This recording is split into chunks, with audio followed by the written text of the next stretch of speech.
This week on Movie Time Machine, in a dystopic and crime-ridden Detroit, a terminally wounded cop returns to the force as a powerful cyborg haunted by submerged memories. This is Robocop.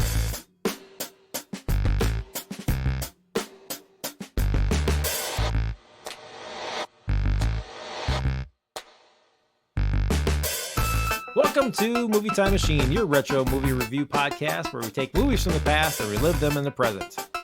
I'm your host, Chad, and bringing you this week's movie, Robocop, released in 1987, directed by Paul Verhoeven. But before we dive into our movie of the week, let's go around the table and do some introductions. So joining me this week, he loves all things Survivor, Jamie, joining us after 2 episodes to being out. Welcome. Glad to be back. All right. And he loves all things streaming. Chris, what's up? Heyo. And again, he's only seen everything, James. Did you know they're making a Hocus Pocus 2? Can't wait to see Bet again. And he loves all things Wes. Casey. Hello. All right.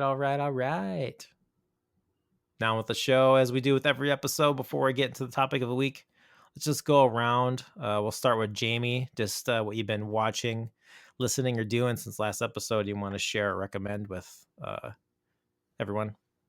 Yeah, so I have been dabbling in we have Disney Plus, and I wanted to watch Treehouse of Horror the other day, and I thought to myself, man, I wonder if they have that all in one spot. Turns out they do. And I gotta say, the original episode, the very first Treehouse of Horror, there's, for those of you who've never seen it, it's 3 short films into one Simpsons episode, but there's one where James Earl Jones reads The Raven, and I would put it up there with like the best episodes of cartoons ever. It's so good. Ooh. Jamie, I watched that Tuesday because I also found that on Disney Plus. Yeah. Oh, I'm glad you're with me, James. How many did you watch? I only got through 2 because I'm old and then I went to bed. Well, I got through 3, so there you have it. Perfect. Yeah. We thought we would watch that with, I was like, oh, some Halloween. Let's watch it with Lorenzo. We started watching. It was like a newer one that I hadn't seen before. And I was like, oh, this is a little bit more mature than I thought, or I remember. So I was like, oh, maybe we'll wait a couple years before we do the Treehouse of Horror as a family. I feel like I didn't even think about that like as a kid. I didn't think it was like super violent. At least in my head I didn't. But I agree with you, Chad. This time I was like, huh. I don't know if I would have. I don't know why my parents would let me watch this. Oh, and then other than Treehouse, the one thing I wanted to mention, I've seen it before, but Netflix has Moneyball, and yeah, I'll be damned if that isn't one of my favorite movies of all time.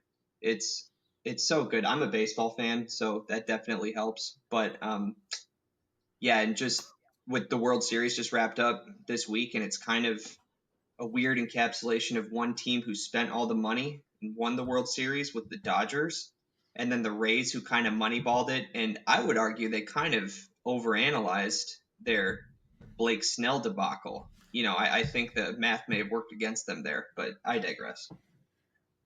All right, and that's a Sports Time Machine. All right, let's go. Dun-dun-dun, dun-dun-dun. Dun-dun-dun, dun-dun-dun. Hey, Chris, what have you been up to since last episode? Yeah, so a couple things. Recently started the Queen's Gambit on Netflix. So it's a mini series about chess. I've actually really enjoyed it. I think there's 7 or 8 total episodes. I'm about 6 in. Kind of a neat story. So I've enjoyed that a ton. I've also started playing. So basically, Target had a sale on video games. So I bought 2 of them, and I bought the Last of Us 2 and Assassin's Creed Odyssey because I heard so much about Assassin's Creed Odyssey. So I started playing that one, and mainly just because I think Last of Us 2 might be a little too dark right now in the pandemic time. Yup. But I've been really enjoying that. I have been playing a ton.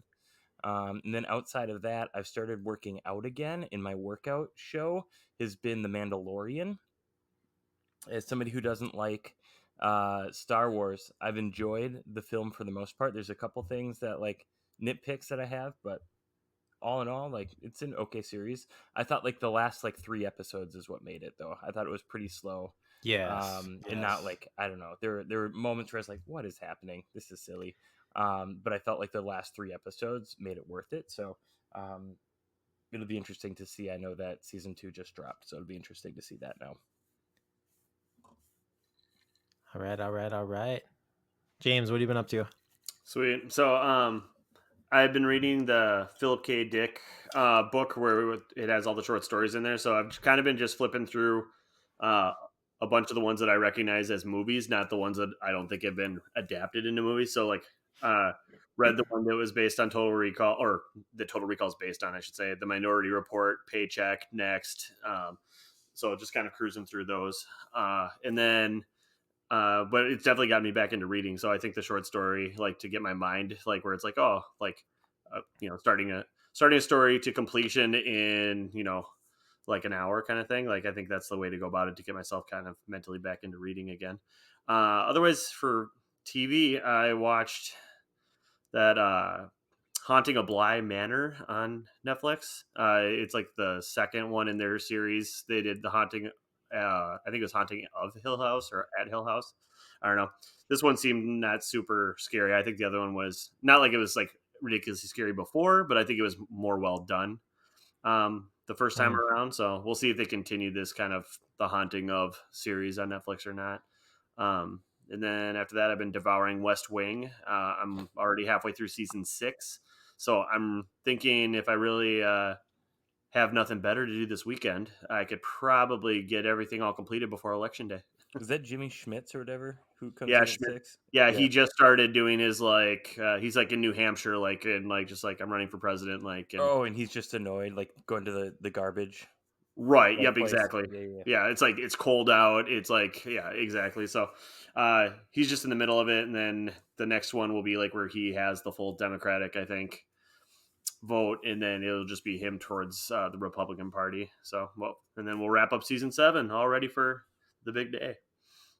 Hey, James. Yes. I remember last episode you mentioned short stories as well, and it got me thinking. Have you read Stephen King's Different Seasons? I have not. Okay, you should check that out, especially if you're on a short story kick. You get Shawshank Redemption, The Body, aka The Stand, and then Apt Pupil, which was made into a movie, and it's one of the darkest tales I've ever read. And then my personal favorite, which is called The Breathing Method. I don't want to say too much because that's part of the fun, but yeah, I think if you're into short stories right now, you should check out Different Seasons. That's Hey, all. quick fact checked on that. Jamie, you said The Body, aka The Stand. I think you meant aka Stand By Me. Oh, wow. Thank you. Yep, I did mean Stand By Me.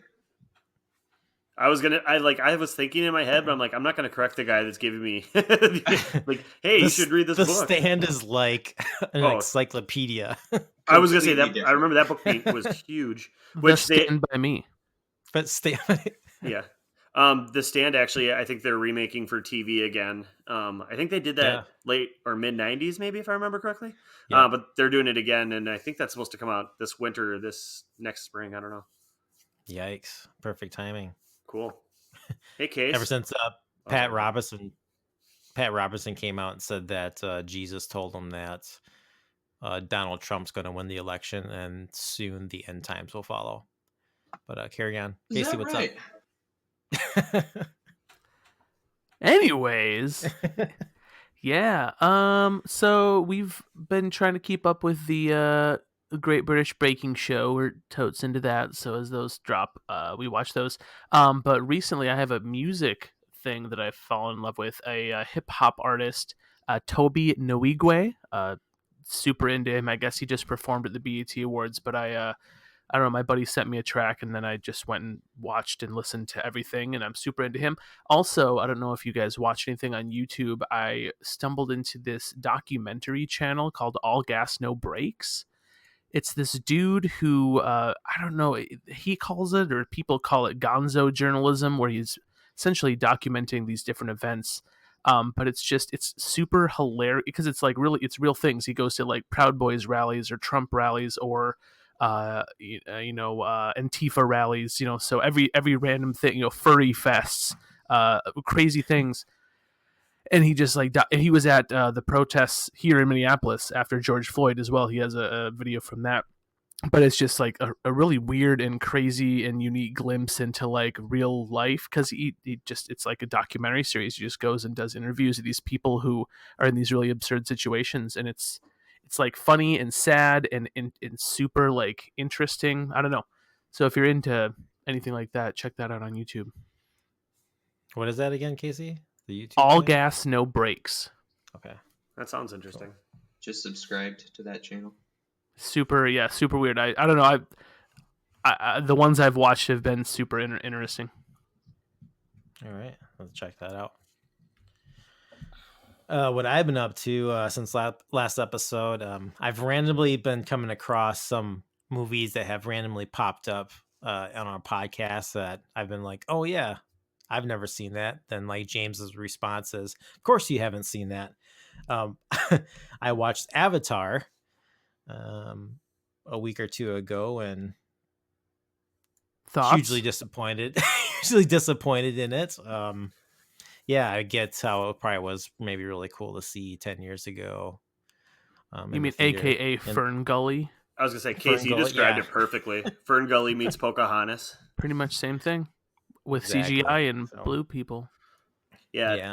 Chad, I'd have to say that like 10, is it 10 or 20? No, it's 10 years ago when it did come out. Like, as far as like, that was like, they were still making a lot of 3D movies or adapting them to be 3D, like to charge more. I remember like Clash of the Titans, and then just making it 3D to make it like, I don't know, sell more tickets.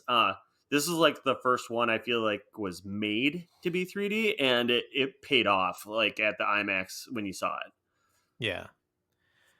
So I bet that was cool, but I don't think it's yeah, whatever. That's my opinion. Then of course actually Schitt's Creek season 6 popped up on Netflix. So we're almost through with that final season, which there's been some pretty good episodes in that. I think the last couple seasons have been kind of leveled out a little bit for me, but yeah, this last season's been pretty good. And then of course, my tradition of recommending a cartoon or animated series is the Fungies on HBO Max, which is about a bunch of fungus. It looks absurd. It has a ridiculous theme song that sounds like it's straight out of like maybe like it feels like early 90s like sitcom-ish, but it's pretty good. It has like really cool, like really good themes on it, like caring and sharing and all that good stuff, inclusivity. So yeah, been watching that occasionally with my kids. So it's my animation pick of the week. What's that rated? God, is it rated? I think it's rated PG, R? but it's R for great children's NC-17. content. Are you sure they're not called the Fun Guys? Nope, they're called the Fungies. Okay. Want me to play a theme song for you? Just checking. I believe Are you. you sure? Are you I sure? don't think you're allowed to. Did you ask saying that permission? It's Yeah, hey, you might get English your major. podcast pulled. Hey, English major. Is that incorrect English? Or Well, no, 'cause there's it- just is that it joke really about the plural? mushroom being a fun guy. I figured that's what they were doing. But you've seen the show, not me, so I'm sorry for. Shot in the dark. Oh, Shut hey, the Jamie, door. were no, you an it's- English major? I was. Oh, that's cool. Yeah. DMCA takedown notice. right? Yeah, dude, we're in so much shit now. Done. Copyright strike. Canceled. $3,000 fine. He'll Yeah, edit it out, whatever. it's fine. That was Movie Time Machine's final episode. All right. Been a great run. I actually think you can do up to 3 seconds, isn't it? Like, Yeah, I think you're right. it's 3 to 5 seconds you can do without any. Yeah, it really depends on if anyone's listening to you. So it probably Stop won't matter for it. us. Challenge accepted. Well, we got 1 million downloads, but we're getting sued. Okay. Now Worth on it. to the topic of the week, everyone's favorite Robocop. Now everyone watched the 1987 version, right? What? I thought we were Wait, watching what? the new one with the dude from The Killing. Okay. All right, so yeah, Robocop released on January 17th, 1987, directed by Paul Verhoeven, written by Edward Neumeier and Michael Miner, music by Basil Poledouris. Probably slaughtering that, but not very familiar with that either. But yeah, let's do some movie history here. So do we want to go over box office, see how this movie did, how it reviewed, then we'll go into best picture noms for 2000 or not 2014, 1987. Womp womp. Yeah. Good. Why don't we do box office?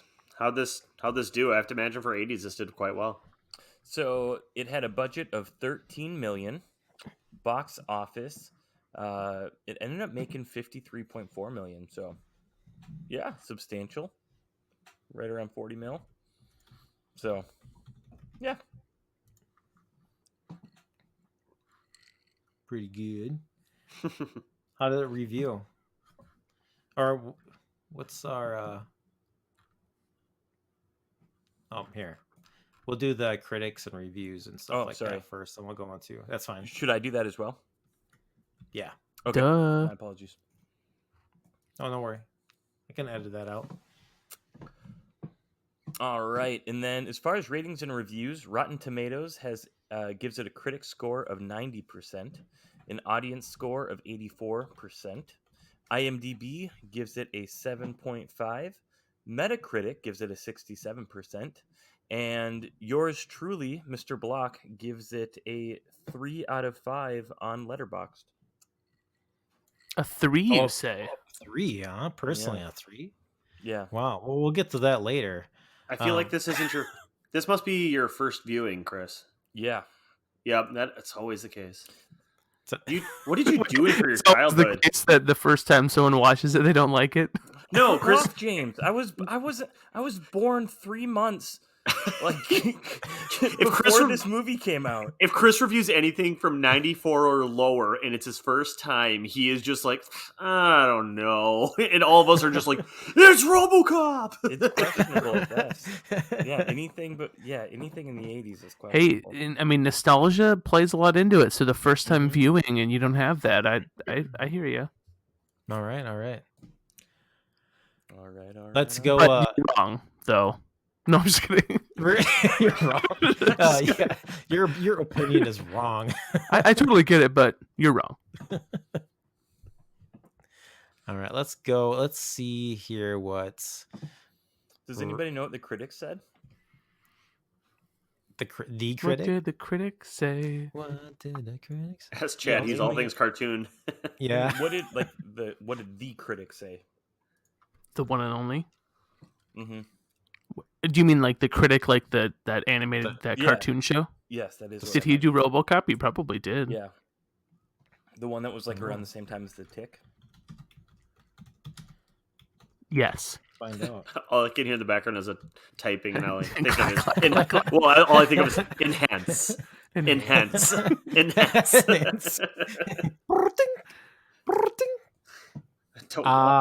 Don't want a large fart. Reception. Looking at it. Boom. Liter cola. Roger Ebert praised the film, calling RoboCop a thriller with a difference, praising the way it puts the audience off guard and calling it a thriller not easily categorized, with splashes of other genres added. So that's what the critics said, if you're talking about Roger Ebert, I guess. Did you just look that up, or is there a place? Yeah, Wikipedia, man. Okay. Totally. I'm on Wikipedia. Nice work. English major. I'm an internet major. Yeah. Oh, sorry. Internet major. What did you just say? I'm an internet major. It's a good thing that stuck around, man. That was a gamble. Yeah. Not like 3D TV. Virtual Nintendo. Poor Billy. HD remember how much he DVDs. spent on that 3D Dude, I TV? know. I called it, though. From day one, I always thought 3D TV stuff and 3D movies was totally not going to work, and it was awful. Yeah. Gave me a headache. Do people still buy? Are there like curved No. TVs? Is that still a thing? They do. Curve's a thing, do but that's curve, fine. yeah. Like, shaped LCDs are a thing. Like, they have foldable phones and junk now, too. So I think that'll stick around. I mean, I don't know. I buy cheap TVs, so I probably won't get a curved one. But it's a thing. It's fine. But 3D TVs, you had to like wear glasses and shit, and then you had to like charge the glasses, and you know, if you want a bunch of people over to watch a movie, you have to like have glasses for everyone that's there, and it's just not practical, really. Nah. Did you know somebody that bought into that? Oh, my brother, yeah, my little brother Oh, really? had one, yeah. So I watched one movie on one of them in his house, and I mean, it was I think it was Avatar actually. Sure it was. But it was cool, I guess. But like again, it kind of gave me a headache. I wear glasses as well, so like to wear those on top of it doesn't really work. And I'm not gonna like go put in a set of daily contacts or something just to watch a movie at night. I'm trying to find a review here that would kind of match Chris's. Damn, why isn't that not? These links aren't working. Okay, it's the internet for you. It's the internet. You need an expert to handle that. Yeah, well, that was Casey. Dun-dun-dun. All right, let's get those Best Picture nominations in '87. Well, with me being all things seen everything, I didn't see one of these. So Best Picture noms for 87 were, or technically I guess 88, but all 87 movies. The Last Emperor, Moonstruck. Oh, this is the Moonstruck, Last Emperor year, yeah. Fatal Attraction, Broadcast News, and Hope and Glory. See, the I haven't fact that seen Predator one. isn't on that list is just, that says everything right there. Or Superman Quest for Peace, Beverly Hills Cop, Oh, Beverly Hills Cop was so good. Monster Squad, Chris loves Monster Squad. The Witches of I made Eastwick? James watch Monster Squad with me once, and he was like, "What the fuck is this?" Lost Boys. Hey, but I see the Full Metal nostalgia of it. Womp womp. Did you know that Beverly Hills Cop was originally written for Sylvester Stallone, and then there was an issue like with like either money or something, and then Jerry Bruckheimer's like, "I'll be right back," and like went off somewhere and came back with Eddie Murphy, and then they just wrote the script on the fly. Fun fact. Awesome. That is awesome. I love those movies. I cannot see Stallone in that role. No, that'd be an awful movie. Oh, it's so bad. You know, Well, 1980s. Yeah, go ahead. I was just gonna say, Casey, I think they did make that movie. It was called Stop or My Mom Will Shoot. Exactly. You know, 1987 is an awesome year for movies. Yeah, like The Running Man. You have Planes, Trains, and Automobiles, Spaceballs, Raising Arizona, Jaws: The Revenge, Princess Lethal Bride. Weapon, Princess Bride, Adventures in Babysitting, Throw Mama from the Train, The Lost Boys. Lost Boys. I yeah. just saw Street. Planes, Trains, and Automobiles for the first time probably a week and a half ago. Oh, and what'd you think? I absolutely loved it. Oh, I was gonna say, That's the you're right like, answer. So good. you're like, And I like love Due Date John better. Candy so much. Just, Yeah, so good. John Did we- Candy like is my dad. Like, You're so lucky. but maybe like more drunk and in prison more. But Oh, jeez. Womp womp. Did we say Princess Bride? yeah, Yes. Sorry, I didn't hear that part. Yeah, but dude, 87 for like sci-fi movies, like ridiculous. yeah. 87 was also a great year for Nintendo games as well. You get like Castlevania 2, Zelda 2. I believe it was just called Link to the Past. Well, no, it's called Zelda 2. Wait, is No, there a Link, that's SNES. That didn't come out till like 91, right? Nerd. Yeah, Link to the Past with the SNES game. That was my favorite. Love Yeah. that game. It's so good. 2 is the Adventure of Link. Yeah, but Adventure of Link. Past, yeah, Link to the There, Past got is it. my favorite Zelda game. In my head, I was like, just there was a Zelda 2. Like, I'm done with the podcast and I need to go find this now. Yeah. It's like, now I know what I'm doing this weekend. You So get wait. Goonies 2 that year, Metal Gear, Oh, Mega Metal Gear. Man 1. Great year, great year. James, which movie actually won Best Picture? The Last Emperor. Last Emperor, yeah. Oh, okay. I've never seen that. Has anyone But seen it's that? not. No. Nope. I guess I'll put it on my list. I guess. But it's not to say that this movie wasn't up for actual nominations. It was. It was nominated for Best Sound and Best Film Editing. And then ultimately it did win a Special Achievement Award for Best Sound Effects Editing. For RoboCop? For RoboCop, yeah. Sweet. So, go Sweet. RoboCop. Hey, Jamie, did you know... what was the guy's name? Paul Fitton? Or Phil? Rob Botton. Rob Botton. Wait, why do I know who that did name? Rob Botton? He did the work on the RoboCop suit, but he also did work on The Thing. Yeah, that's one of your favorite. That's how I know. Yeah. Then Phil Tippett did the stop motion for like the Ed 209, and he did work on the original Star Wars trilogy and Jurassic Park. The only thing that stops Ed 209 stairs. Take that, future.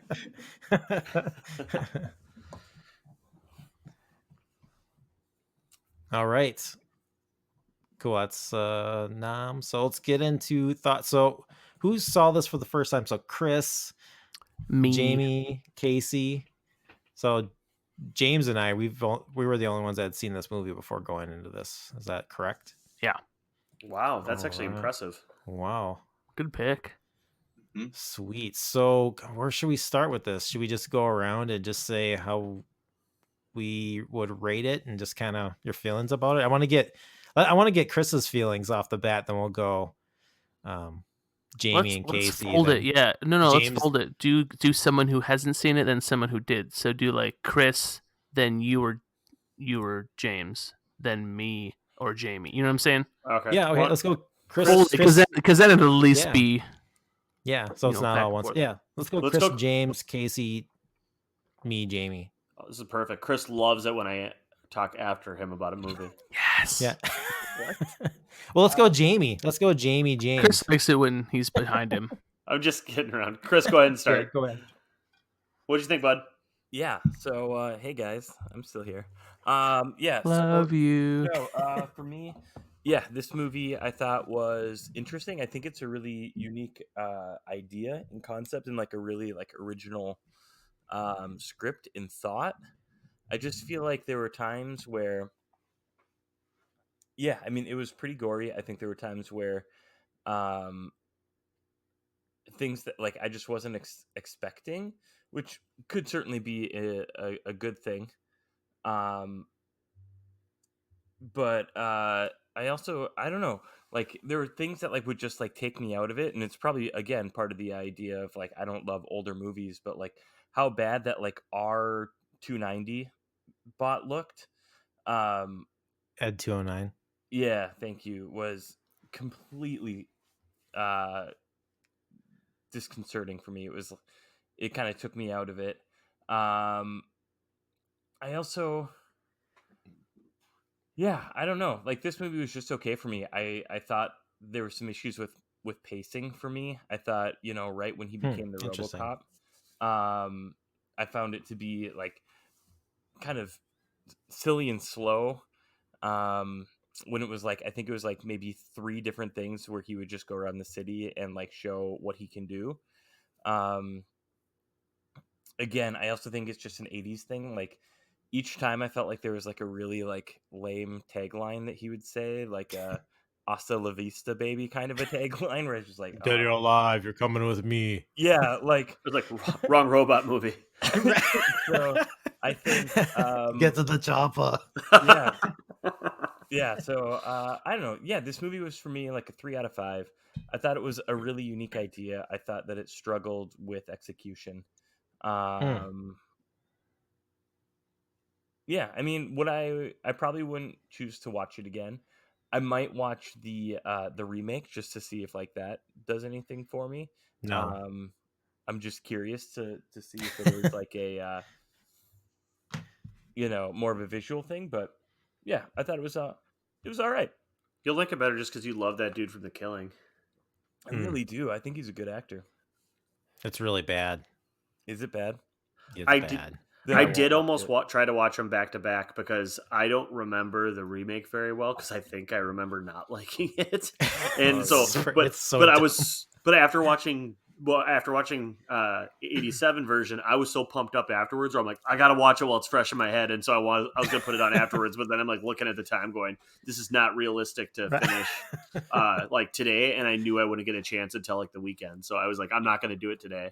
I do think that there is some fairness to say the nostalgia plays a part. You know, I think of my own childhood watching and growing up watching Ghostbusters Care 1 and Bears? 2. Oh. And I think if you look at like the dogs in the Ghostbusters movies, like especially the very first Ghostbuster, like Dozer.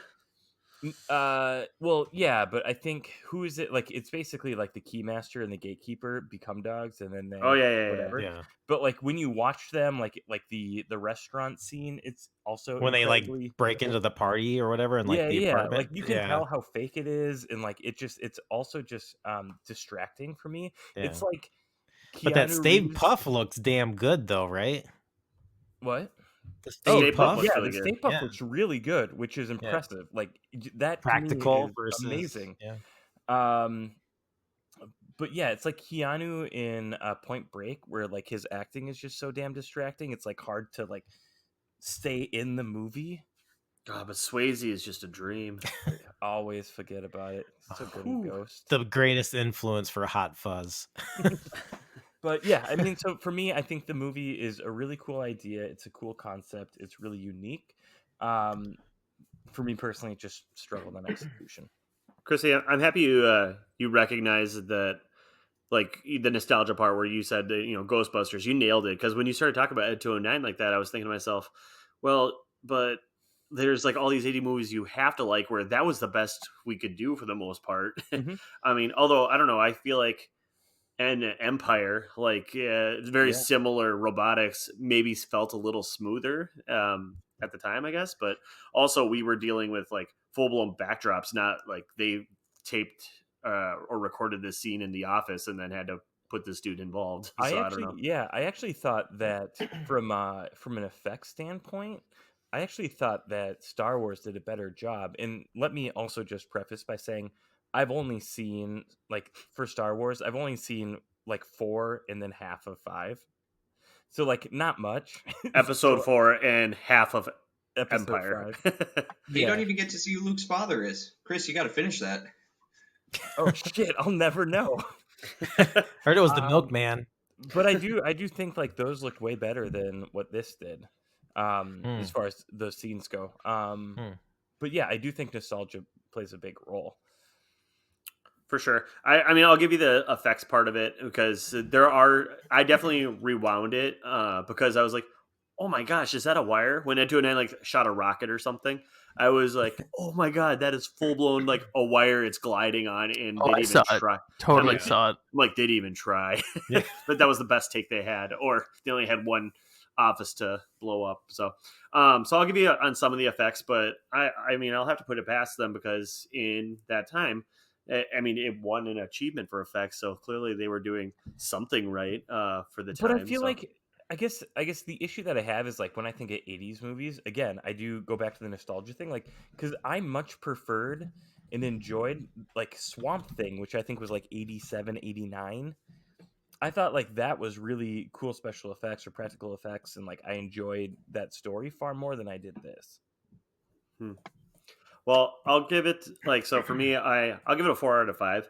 I really enjoyed it. It's been a while since I had seen it, but like I said earlier, after watching it all the way through, I was like super psyched. I either wanted to find Robocop 2, which I thought would ruin it for me, so I didn't want to do that, or just watch the remake so I could see what the similarities were, or I don't know, however that looked. What I thought was fun was, okay, so since I said I was reading those short stories, and one of the ones I read was We Can Remember It For You Wholesale, which is the short story of Total Recall. So I read afterwards, Total Recall's on Netflix right now, so I totally watched that. And so when watching this movie, I kept on thinking, like, man, this has a real Total Recall feel to it. And then only to kind of research and go, oh, it's the same director. So like that makes sense with like the kind of commercials and everything. But by the end of RoboCop, also I was like, man, why do I really want to watch Starship Troopers? Well, because the music and the director are both the same. Like even the music is the same composer and have very, very similar qualities. And now because like I want to watch only Halloween things right now, or kind of horror stuff, or just that kind of time of the year to keep in the moment. So I'm gonna wait till like November, and then I'm totally gonna watch Starship Troopers because now that's all I'm jonesing for right now. But I mean, ultimately, I think as far as like Chris, you commented on pacing. I thought the pacing was good. Yeah, it was very 80s classic, kind of like how, yep, he's RoboCop now. Now he's gonna go like do 3 different events where he can show like how cool he is. But I think it works. I think it moves fast and it keeps the story moving along quite quickly. I thought for a while like I was going to stop caring about what was going on, or what happened to his family, or what's going to happen to him. And no, I think I was in it for the whole thing. But James, Ken, in that process that you're explaining, though, he starts to find, that's when he finds the Emil character that has like the funky sideburns, and that's when he starts kind of recalling like his memory and like starts to become like more like autonomous again, I guess. Yeah.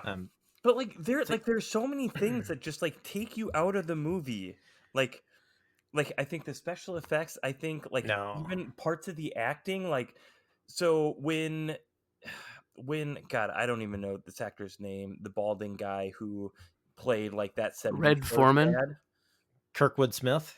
Yeah, like when Clarence he Boddicker. went and like he went to like go kill the guy who basically like took this this project out from under the other guy when that whatever 290 or 209 went bad, like him like licking with his tongue like the grenade and then using that to like pull out the pin was so dumb and distracting to me that like I was like, what is that? That is like 80s so baby. bizarre to me. 80s baby. Yeah. Wait. And so like to me the issue is that there are so many things that I think were bizarre choices, like Dan Aykroyd getting a blowjob from a ghost. I'm sorry, what was that? I said like Dan Aykroyd getting a blowjob from a ghost. No, that is also distractingly bad. that scene should have easily been cut, and the fact that it made it in is bizarre. But no, I don't know. Like to me, I think it's just there are too many scenes in this movie that just feel weird. Hold on. So hold on. I just want to call out. You're talking about bad acting in that scene, and you didn't call out the fact that homie gets shot in the leg like 4 times. And this is a comment to all gun violence in this movie. Bullets don't hurt anybody. This dude got shot in the leg, and he looked like the dude like he looked like he just had his drink dumped on him. He's like, "Hey, you shot me in the leg," and then he shoots him 3 more times in the leg. And yes, I know they show him crawling to try to get the grenade fixed, but he's like, he's struggling like he's paralyzed, not like he is in pain from being shot in the legs. So I think that bad acting was a little bit more, but that. I don't know if it's really bad acting. I think that's just 80s cheese because that was all of the gun violence in the movie. I do want to talk about just one scene that it's not important at all, but my thought is they're trying to explain Detroit as like Detroit's falling apart. Police want to go on strike. It's like it's bad news out there. So the one scene that got me is when they enter the warehouse right before, Robocop ends up being dead and becomes RoboCop style. And his partner goes into the upper level and she walks around like, I don't know, a water heater to catch the one bad guy peeing. Taking a piss. So like so I don't know how anybody else felt about this, but when she walked up on him and he's in the middle of a pee. Your freaking gum. Yeah. Well, she pops the gum. Well, my thought was like, I'm like, so is she going to wait for him to finish? Because I'm like, how awkward would that be? And then instead she is like turned around and then he's like, want me to zip it up? And I'm like, why? What are you doing? And then, ultimately, then she like looks down at him, and then he like smacks her in the face and knocks her out. But I'm just sitting there going, like, you are no backups coming to save you. It's just the two of you. These are like the baddest guys, or like you don't even know who they are, and you're sitting there like going, I'm gonna play this safe and be like sassy, pop my gum, and make him turn around before he can zip up. I don't know. That scene seemed a little weird to me. Hey, James. She was sweet. Yeah, buddy. I took her out. I have a rebuttal, kind of. I'm glad you brought up that scene because I was watching for the first time, and I'd never seen it before. I'm like, oh man, it's this classic movie, RoboCop, beloved. Like, I cannot wait to watch this. And then they start doing that, and I'm no police officer, and I'm sure that it's a hard job with mostly, well, I don't know, some good people doing it, but I would say that if you've pursued a car full of armed villains into an empty warehouse and backup is far away, I just like, you don't take the warehouse 2-on-5. Like, They just threw one of cop- their buddies out their van onto your police cruiser, and it like shotguns at you. yeah. So right away I was put off guard. I was like, okay, this is just the movies, being all action hero goofy. But I think why this film is better than, it stuck the landing, so to speak, is when RoboCop comes back as RoboCop and goes into the warehouse and wrecks shit up. Like, what I cannot do as a man, I will do as a machine. It kind of came back around for me, and I was like, oh, that's why they put that scene in there. So I don't know. It ended up really being off-putting, but then I thought it kind of worked at the end, and I think it was maybe a little more intentional than maybe they had planned. I don't know. Just me. All right. Well, hey, since you're going, why don't you talk about your overall review of the film and thoughts and feelings? Oh yeah, I mean, like, I don't know. I think Chris and I are on opposite poles here because everything that didn't work for Chris like totally worked for me. So like the grenade scene when he kneecaps him, pulls a grenade. I'm like, oh, cool. We have a sci-fi film, we got a cop movie, now we got a horror movie. This is a little jigsaw going on. He's got to get to the grenade before it blows up. And Yeah. yeah, I love the subplot with like I don't know, 80s figured out that like Wall Street was bad and these guys maybe on the stock exchange are not good guys. So, we got to have Wall Street guys being bad in there. And I was like, oh, what's this about? This is kind of fun. And then a guy just gets assassinated at a board meeting. And I don't know, the whole time I was like, cool, what's going to happen next? Like, this is fun. I don't know, it really worked for me. What And would you like give you, it on James, I Letterboxd? just wanted to go watch Starship Troopers afterwards. So, Oh, I'm glad I wasn't the only one. no. Were you going to give this a 3 out of 5? I gave it a 4 on A Letterboxd. 4. All right. I thought it was a lot of fun, even if parts of it were pretty silly. Hey, Jamie, can we exchange letterbox IDs after this? Yes, absolutely. Sweet.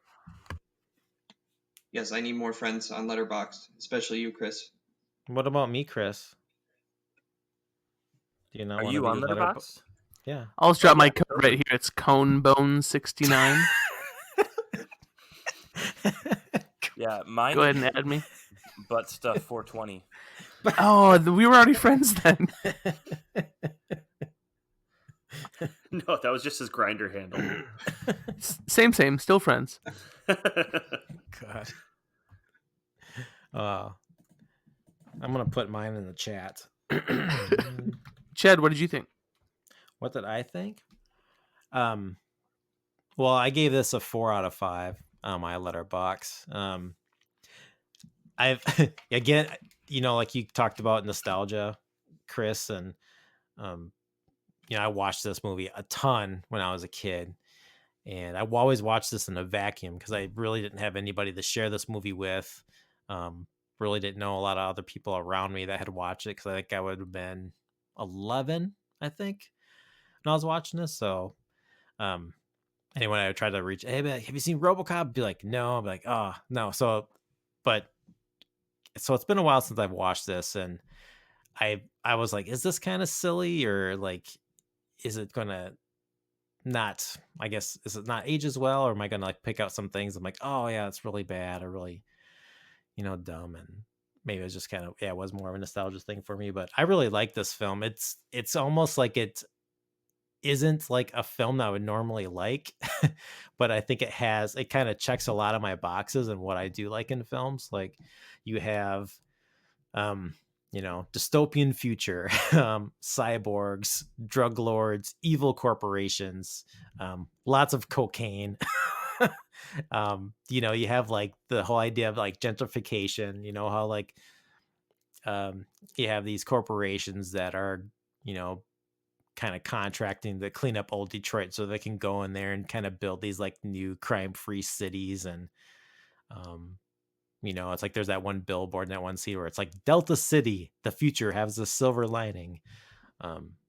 So I just love a lot of the satire. I love how the movie starts out with like the kind of the news reporting, and I think a lot of that was really like, oh, they were kind of predicting some things what were going to happen. You know, like we get the cable news, we get the like the advertisements too for, you know, like, you know, today where there's so many like pharmaceutical like drugs and stuff like that advertisements you see on TV. So you kind of get that with like the Jarvik Hart family family medical center like advertisement, you know, and there's like the, you know, like the Honda line and all these like corporate brand name lines of like hearts you can get. So I really like that satire piece of it as well. It's a lot more violent than I remember it being then, but which usually I don't like as much or like that much violence, but there's kind of like the satire and like it's not campy, but it's kind of cheeseball-y, but you know, you have like your villains are pretty badass though. I don't know. I mean, I think it's just a really fun movie. I think you, Chris, you said like the pacing, what you kind of struggle with, but I thought the movie has a great flow to it. I feel like for me, the movie felt like it started when, like, right after he started, when like he found the guy with the crazy sideburns at like the gas station. Like that to me is where I felt like pacing, like it really picked up and then it kept going. I feel like prior to that and before that, there were like gaps for me. I did want to actually make mention, Chad. I do agree with you. I thought those like little snippets of like the news and promo commercials I thought were super interesting and really fun. Like I enjoyed those because they kept coming out or like coming back into the movie multiple times. And I thought their cuts to those were really interesting too. And I really enjoyed those as well. So I think that's a great call out. Nuke 'em. This is something new that I picked up, like I never had picked up before, is how like, so there's like the Star Wars strategic peace platform. So like in the first cut, they talk about how like the president was visiting and there was a power failure and like it knocked out like their anti-gravity or whatever, and it shows like all like the people flying around. Then in the second set, it's like the strategic peace platform misfired during routine startup tests and causes that forest fire. So I like this whole idea too of, you know, like technology like not working well, like the Ed 209 thing, like that, you know, like you got that technology piece of it too. It's like corporate military machinery style militarized like police machinery and stuff like that, and like that fails as well. You get the thing where like you said, Jamie, like it can't go down the stairs kind of thing. So I like that whole part of it. I mean, I'm really a big sucker for that. So is kind of silly and then as kind of violent as this movie can be, I think it's a pretty like smart film too for the time. And I think the story is pretty cool too. I mean, it's not super deep or anything, but just like the kind of portrayal and like the kind of corporate like shenanigans and shit like that I really dig. So yeah, I mean, like you have a car, you have like the 6000 SUX. I mean, Hey, everybody wants one. Like the mayor in the hostage scene where he's like, "Don't fuck with me," and he's like, "Number 2, I want 2 fresh coffees. Number 3, I want a recount. Number 4, I want a bigger office. Number 5, I want a car, something with reclining leather seats and gets really shitty gas mileage." They're like, "How about the 6000 SUX?" I don't know. Anyway, I love this movie. It's a lot of fun. No, I think it is a lot of fun. I do think you've mentioned a couple times, and I already forgot how gory it was, like compared to. I definitely didn't remember it being so. I don't want to say so violent. I knew it was a violent movie, but I didn't think it was going to show so much. Like especially like even in the first couple scenes when, you know, like you guys said, they shot somebody in the leg like 19 times, and he's still. But I do remember very specifically. I was at my grandparents' house, and my cousins and brother were watching Robocop 2. And I was just like, I want to watch. They're like, no, you're not old enough, kind of thing. And so I had to go hang out with my grandma in the other room. And of course, when she went to go like get some tea or something, like I snuck out into where they were all watching it in the living room and like snuck underneath the pool table and kind of watched for a little bit. And I saw I don't remember what the scene was because I don't remember very well. I just remember there Ed 209s or like a new updated model in Robocop 2. Does that sound familiar, Chad? I think so. I don't know. Like I've all only I seen remember, it once, but I just remember like somebody got like shot at like where their knee or something looked like Krang's face and Ninja Turtles, and like I just freaked out and that's why you're not supposed to be in there. And yeah, really quick before Casey gives his opinion, like talking about the violence. Originally, on the first cut, like this movie was given an X rating, and I think it had to go through. It went through like 10 X ratings before it finally got enough cuts to bring it to an R rating.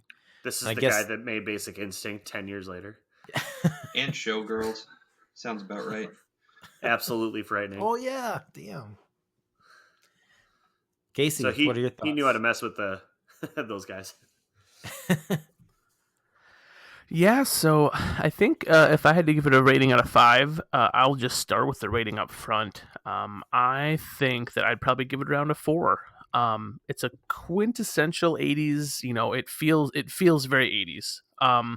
I can kind of agree with Chris in some of the pacing things. I did think that some of the scenes did feel a little slow, but I do kind of attribute that to just the era that we're living in now and the way that we consume our entertainment. I think everything back then feels a little bit slower to me from time to time. So I try to kind of not let that get me too taken out of it. I do agree too that from that scene at that gas station, that's kind of really where it kind of picked up and it went a lot faster. And before that, it felt a little slower. I think the reason that I would give it a 4 and not anything lower than that is I think that the satire in this movie is so good. You guys already kind of touched on the like the news stuff, but even to just like, yeah, I don't know. I think you guys touched on all of it. I love the satire bit of it. I love the way that they kind of present the future, and it is just kind of run by these big corporations. We didn't talk about the I'd buy that for $1 guy, and just how that's they consume that single piece of bad television, and it's just a recurring thing throughout the whole movie. And it's scary how kind of spot on a lot of those things were, not just like trying to call out the future, but how like really their views on society then were driven on the current society. And it's just kind of like terrifying to see a movie made in the 80s and almost still spot on for just our attention spans and the way that we let these big corporations kind of dictate what and do what they want to do, and out of control police forces and all this crazy stuff. So I don't know. I thought that whole bit of it was super interesting. As to the violence, it's violent. I think the fact that it's so like gratuitous and over the top actually made it not bother me so much. Right away from when the dude gets his hand blown off, it felt very like what was that movie, Dead Alive, that zombie movie with just like kind of fluorescent, gory splashes of blood.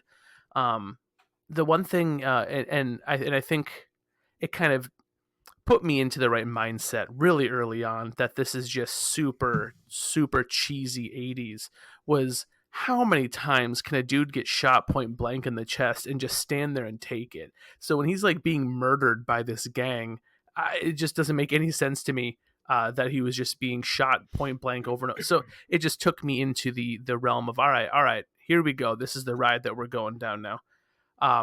So I think that kind of helped set the tone pretty early on. You know what it is? Cops don't like me, and I don't like cops. I just feel like there's so many one-liners that the bad dude gets on just like that cop killer scene. The best line, whole movie, hands down, can't dispute it, is "Bitches leave." Yeah, just who yells that? It is so good. And the final thing I loved about the cheese, right? So. Was it Red Foreman? Is that his character in that 70s show? Yeah. Shows up after meeting with Bossy McBossman, and he's like, you got to kill him. shows up with that giant gun, right? Whole scene showing off this giant gun. Look what I got for us, gang. Next scene, every single one of those dudes has this giant, like, tank-sized cannon. It was just ludicrous. Running around, where are they? Where they could just run around shooting these grenades, giant explosions all over the place. It's just insanity, and it was the perfect kind of end of the film. Homie gets doused by acid and then splattered, and it was just a perfect, I think, kind of climax to this like cheesy 80s action thing. So yeah, I think 4 out of 5 is probably what I'd give it. I'd probably watch this one again. It would probably I'd have to be in the mood for just something kind of cheesy, and I'd probably have to have a couple adult beverages beforehand, and then I think that would be a great, end to my evening to watch a nice cheesy 80s romp. Well, they are making a sequel to this movie. I'm out. That's going to retcon all of the other sequels and TV shows and cartoons that came before it. And it's going to star the original actor that played Robocop. Ooh, a little Weller. Halloween 2018 formula. Yeah. We'll see how that goes. Because I don't know, I saw Robocop 2 and that movie is... I don't even think I watched... I think I watched like half of it. It's awful. It's so bad. And that movie too, I think within the first 5 minutes has like the worst stop motion scene, because they're supposed to be like making like another like iteration of Robocop, and like the machine comes out and like starts freaking out and like pulls off its helmet, and it's like this kind of bloody skeleton head, and I think it blows up or shoots itself or some shit like that. But spoiler alert. One thing that I did really like about this movie as well, that I thought was unexpected, was the Directive 4, where you can't kill a senior executive at whatever said company is. Oh yeah. I thought that was really interesting, and I enjoyed that piece as well. Like, I think there were moments where, like, again, like, it was a cool idea where they had really, like, they had neat moments where it's like, oh man, like that's cool. But then I don't feel like it was ever like wrapped up as well as I wanted it to be. Or, but that was a moment that I feel like really stuck out to me as well.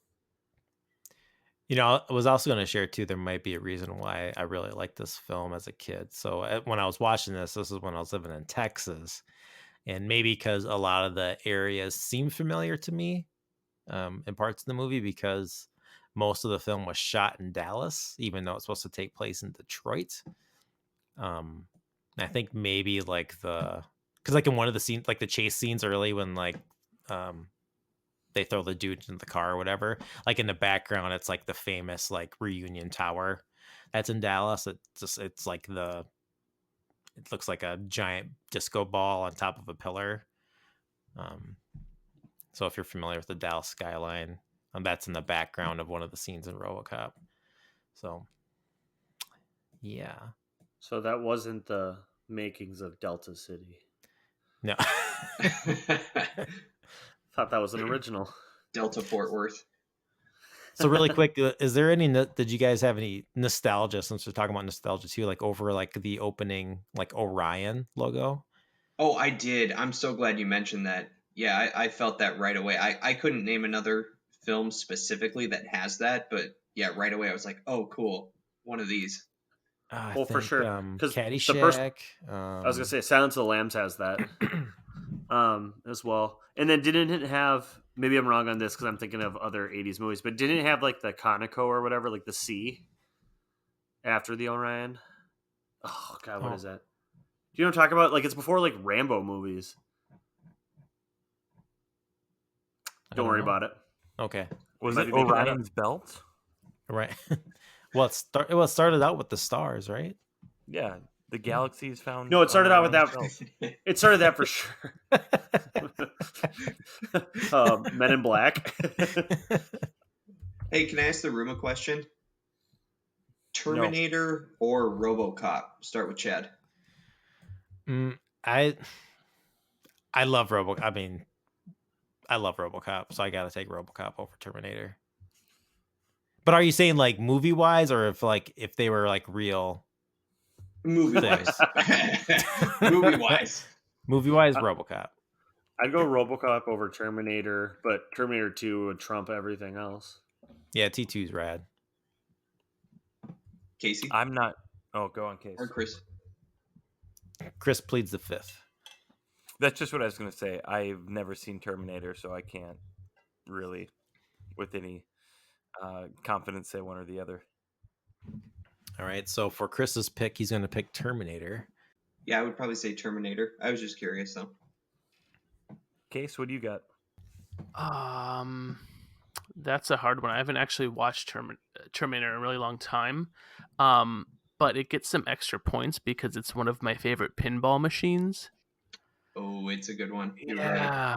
Yeah. That's tough. I think Terminator. That's what I I said. think it would have to be Terminator by a slight margin. I think, and it might be the nostalgia factor because this was my first go at RoboCop, and I had seen Terminator when I was younger. So I think Terminator's gotta have it. That's an even split. Did anyone have any favorite movie quotes? Like if you were, what was like your favorite movie quote? Oh, from this other film? than bitches leave? Yeah. I don't remember what he said exactly, but I think after he shoots that dude in the dick, and then he's comforting that girl, and he's Bitches like, "You have had trauma. We will get you a counselor," or whatever he says. Oh yeah. He's like, I will call someone. I will call you Yes. a rape counselor or Just some shit like that. super cold and like, yeah. I will give you the number to Machine. the rape hotline. Yeah, it's great. Dude, I love I have so many, but like when he throws the dude before he throws the dude into the car, he's like, "Can you fly, Bobby?" Oh yeah. My nephew and I, we used to always say that the other day. "Can you fly, Bobby?" The whole like Boddicker like scene, like when he kills Murphy, just like the cops don't like me, so I don't like cops. Then after he blows his hand off, he's like, "Give the man a hand." So cheesy. Then they shoot him and like they stop shooting. One guy's like, "I'm out of ammo." He's like, "Me too." I mean, that's the only reason why it stops. Oh, also, I want to bring up that scene when the cops are actually shooting at RoboCop and trying to kill him. For as many bullets as they shoot and how close they are, how did not a single one of them take like a ricochet to the face? That was insanity. Anti-ricochet bullets. Apparently. So. Oh, also the scene when whatever, Red Foreman, bad guy, is at the like Coke factory, and he's trying to intimidate the dude, and he dips his fingers in the dude's wine. Yeah. It was like, wow, you were a fucking slime ball. It was awesome. I know he's trying to like get him to make a deal, and he's like, "Guns, guns, guns, guns, guns." Yeah. He's like, It's just "Come insane. on, come on, the Tigers are playing tonight," and he taps on the table, and I've never missed a game. But for me, it's like I'd buy that for $1. I'd buy that for $1. I think we should bring that back. We should make that a saying. I'm gonna start saying that. Okay. Like when just something cool happens, or instead of saying like yeah, or oh awesome, like I'd buy that for $1. People be like, what are you talking about? Has anybody seen the trial of the Chicago 7 yet? Yeah. No, but I want to watch that. I watched it. What Good do you stuff. think, James? Yeah. I liked it. I like movies when Borat is not Borat. Like I like Sacha Baron Cohen in movies. Like I think he does a good job. Dude, he was good in Sweeney yeah. Todd too. He could sing. He was. He was super good. He was supposed to be Freddie Mercury. Oh yeah. Oh, that would have been. He was awesome.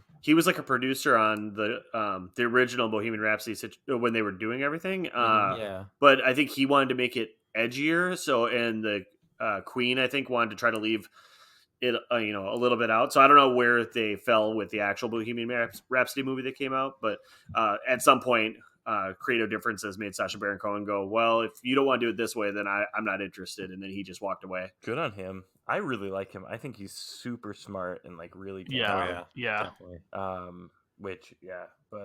But I think I saw it and I liked it. I liked it a lot. I thought it was really, really interesting and like.